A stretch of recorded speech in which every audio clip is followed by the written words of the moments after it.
господа, и не боюсь этого слова товарищи.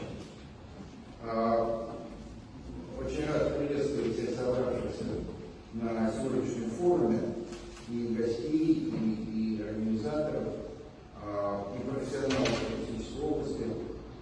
Для всех, для нас понятно, что это очень важная отрасль, дающая большой доход в бюджет республики, и одновременно это очень важная отрасль для Российской Федерации, потому что с каждым годом все больше и больше российских туристов посещают нашу прекрасную республику для отдыха, и многие даже для лечения.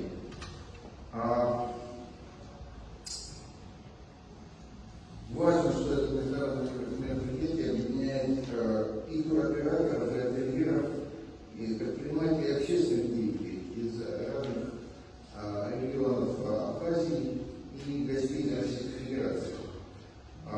Уверен, что это позволит провести плодотворное обсуждение всех имеющихся проблем, наметить проблемные точки и наметить пути решения этих проблем.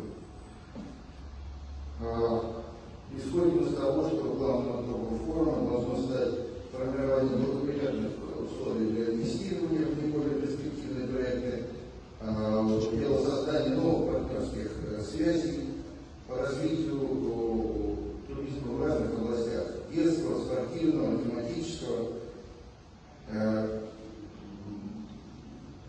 Это, повторюсь, это покажет большой положительный эффект как на абхазский народ, так и будет приятно для российских туристов. Желаю всем участия.